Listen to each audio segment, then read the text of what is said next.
Bien. Comment allez-vous tous? On a ici un engin de plus pour les tombolas. Ceci est un engin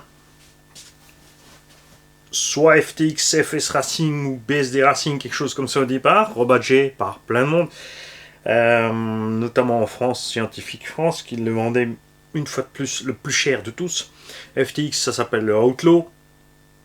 C'est du 1/10, c'est de la méca de 1/10. Ça a l'anthrax d'un SC 1/10, donc un engin un peu plus gros. C'est vrai que pour du 1/10 là, ça fait gros. Mais c'est ce qu'il y a dedans en mécanique. Donc certains l'ont vendu bien sûr en 1/8. On est loin de la solidité du 1/8. Ce qui lui permet de survivre, ce sont ces pneus très mous qui encaissent beaucoup de chocs. C'est un engin pas solide, pas fiable, pas endurant. N'essayez pas de me faire croire le contraire. Existe en charbon. L'étagement est trop long. Ça force au charbon, il chauffe. On l'a dit dernièrement, c'est le plus gros problème des moteurs charbon, justement, que les constructeurs vont aller trop vite avec. Là, on ne peut pas mettre un étagement plus petit. On est déjà au plus petit possible. Ça va déjà bien vite. Ça tire sur la batterie, ça tire sur le moteur. Avec une NIMH, ça s'effondre vite, donc ça ralentit vite. Avec une lipo ou avec une grosse capa au-delà de 2000, 3000, tu vas rouler trop longtemps, tu vas cuire ton moteur. Mets un petit chrono, fais une session de 10-15 minutes, check tes tempes, fais gaffe à ton moteur. On a mis un charbon dedans qui vient d'un granit méga qu'on a reçu de la part de Papa RC. Donc le combo arme variateur moteur.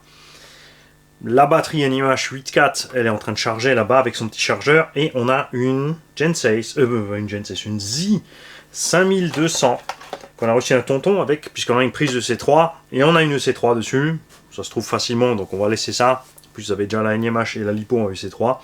Pensez attention par contre sur le variateur. Il y a un petit cavalier à déplacer quand tu roules NIMH ou lipo. Quand tu laisses rouler ton petit sans surveillance ou moins en surveillance, mets la NIMH, mets le cavalier sur NIMH. Ne roule que l'hypo toi-même ou quand tu es avec le petit. La radio qui était fournie avec est totalement défaillante. Le potard de direction faisait ce qu'il voulait et les gaz aussi. Il n'y avait pas moyen d'avoir une marche arrière propre. Ça restait enclenché d'un coup en marche avant, d'un coup en marche arrière. Donc moi c'est poubelle. Je ne me suis pas bricolé ça pour un engin de tombola, c'est dangereux. Tout comme les radios qui perdent la portée, c'est sûr on dit des fois ouais à 20 mètres ça suffit, mais si le gamin il va à 22 et l'engin se retrouve en roue libre, ça va rarement aller heurter méchamment quelque chose. Le problème c'est s'il est près d'une route ou quoi que ce soit. J'aime pas ça. Il faut que ça reste sécurisé. Donc la direction, on a augmenté la pression du ressort, du coup ça fonctionne. Les suspensions, on l'a laissé comme elles sont parce que c'est comme ça qu'il faut rouler ce genre d'engin à cage. Très très mou. Garde au sol statique près du sol. Ça t'empêche pas d'avoir une grosse garde au sol max. Quand tu vas frotter un obstacle, tu vas monter. À l'arrière c'est pareil, le pont peut bosser librement. Parce que quand tu mets une suspecte trop tendue, tu te casses tout le temps la figure, surtout avec un pont arrière. On a un diff dans le pont, très très libre, on l'a laissé, et devant c'est très très libre aussi, on l'a laissé.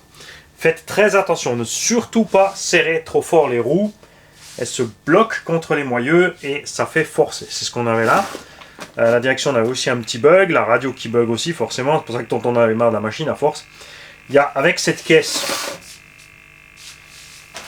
un carton entier de pièces de rechange. Donc le petit chargeur automatique, les notices, il y a des roues en plus, et il y a quasi une voiture en pièces détachées, des triangles, des bras de suspension, des clips de carreau même, tu vois. Il y a tout ce qu'il faut là-dedans, et plus encore, du double et du triple. Parce que justement, ça casse tout le temps. Enfin là, il était en brushless, c'est pour ça qu'il cassait tout le temps, avec le rapport qu'il y avait dedans. Une dinguerie, comme dirait Kassem. Regarde, là on est en charbon, avec un 12 tours. Ça part doucement, bien sûr. Mais t'as vu qu'on arrive quand même à faire ballonner pas mal les pneus, parce qu'ils sont très mous. Mais c'est vraiment, je veux dire, en brushless, il y avait un 3300 kV. Il faudrait mettre là-dedans un 1500, 1800, 2000 kV en brushless, pas plus. Il y avait un 3003, donc le truc est d'origine. Hein. Le machin, il part dans les tours, un truc de fou. Alors, oui, c'est moi qu'est-ce qui fait, c'est qu'est-ce qui fait, 1, 2, 3, c'est moi qu'est-ce qui fait que ce que je veux avec les tombolas, c'est, tu vas voir la vidéo, de toute façon c'est écrit de la part de tonton, tu fais ce que tu veux avec. Donc moi je l'ai équipé de façon à ce qu'elle survive. Le but c'est pas de détruire la machine, le combo brushless, vous en faites pas, Mani, il le met pas en poche, il le vend pas, il n'ira pas manger avec.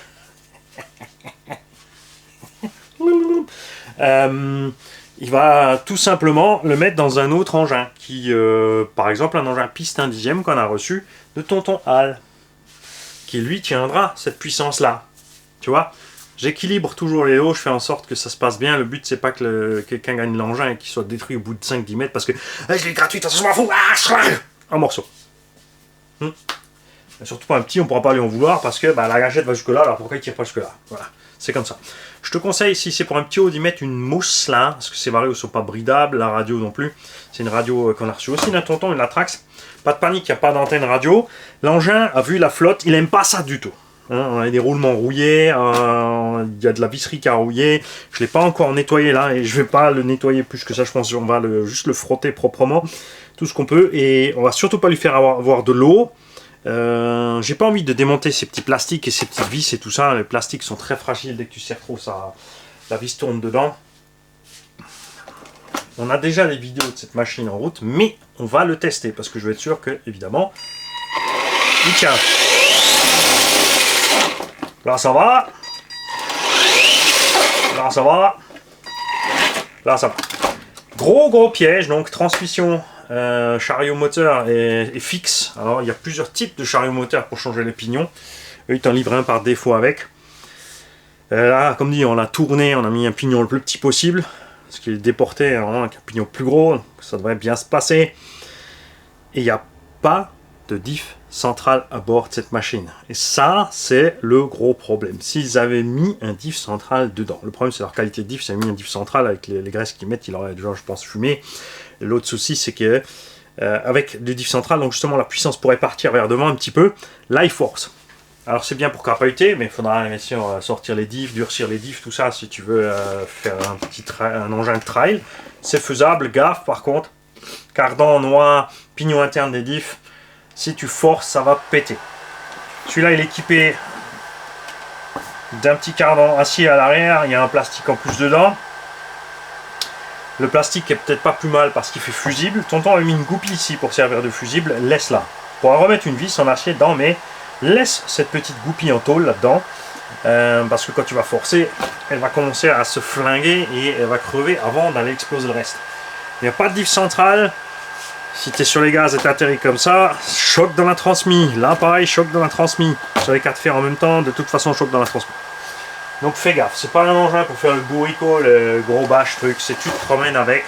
C'est l'idéal en fait, c'est vrai que les gamins, la promenade, ils aiment pas trop, ils s'ennuient vite. Tu mets une grosse mousse là derrière, tu cales le machin pour qu'il aille pas plus vite que ce que tu marches.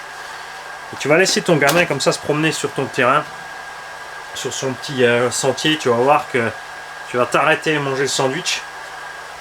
Lui il va pas remarquer que tu n'es plus derrière, hein. Il va s'amuser, il va rouler. 1 heure après, hé papa, t'as vu? Merde, il a recommencé le couillon.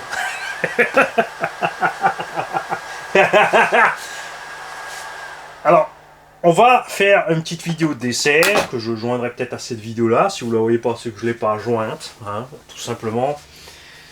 On fera le jeu comme les autres, bien sadiquement intégré à n'importe quelle autre vidéo. Parce que c'est fait pour ceux qui tuent, tout simplement.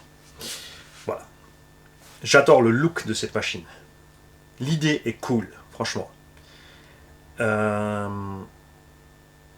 pneumatiques font le taf, justement. Ça, fait par un constructeur qui veut faire un peu plus niveau qualité. Moi, je dis que ça ferait un malheur. Alors, bien sûr, on me dit, oh, mais l'Axial Yeti, pas de diff arrière, pas de centrale. Une catastrophe, ça cassait tout le temps. Dépenser autant pour un engin finalement pour rouler juste en trail, non plus, faut pas exagérer. Le Axial Yeti, ouais, c'était une super idée, mais eux aussi ils ont pas mis ce qu'il faut. C'est-à-dire là, des plastiques plus costauds, 3 diffs plus costauds, carrément du diff de buggy 1.8, basta, du diff de buggy 1.8 là-dedans, des cardans de buggy 1.8, des roulements 16 par 8 par 5 partout. La même taille que ça, même en XL, tu vois, enfin faire 2 versions, la version normale, la version XL. Un combo Bosch, laisse pas violent avec pas beaucoup de tours. Et il y a vraiment de quoi faire. Enfin même, de toute façon, même si tu restes en dimension 1 dixième, de mettre des diffs costauds à bord, comme la rangée Arma 3S. Bon, après, ils ont des couronnes énormes, ou les diffs de Slash et compagnie, hein, que vous voulez ou non, bah, ces trucs-là sont endurants. Il y a plein d'engins comme ça qui ont des diffs sympas. Les Kakapit. Si Kakapit nous sort un truc pareil, alors là, et une option en 2VD, une option en 4x4. Un 2VD avec un slipper en ciel, c'est-à-dire un slipper plus le diff rempli avec de l'huile très très épaisse, pour pouvoir passer la patate en douceur à l'arrière sans tout exploser. Tu vois, hein, 4x4 pour ceux justement qui font du trail et du rock racing, tout simplement. Parce qu'il y a des engins appelés rock racer qui sont... tu vois, le dernier truc là, l'Aussie truc Ray là. Le tarif et vu le matos que tu reçois et la tenue de route catastrophique, parce que mine de rien, celui-là, il a une barre star barrière, regarde. Et il s'en sort bien en tenue de route, hein, même avec ses pneus super mous. J'aime la dimension de l'engin, j'aime l'idée de l'engin, j'aime pas les plastiques qu'ils ont utilisés, les petits diffs qui pètent, les suspensions qui pètent, l'étagement, l'absence de diff central, enfin vraiment il manque pas grand. Ça fait partie de ces engins où il manque 3 fois rien pour que ça soit vraiment bien viable. On va dire une amélioration de 20% de la qualité globale du matos et un diff central et le truc tranquille en 2.3S, pas trop de KV, frais. Super engin. Ça, disponible en charbon au départ, 150-170 euros chez le constructeur d'origine. 210-220 en brushless, rebadgé à 220-250 en charbon, jusqu'à plus de 300 euros en brushless, un huitième. Ouais, c'est comme ça. Mais bon. Donc, soit t'as la vidéo là maintenant, soit je te laisse planter là, donc je te dis ciao.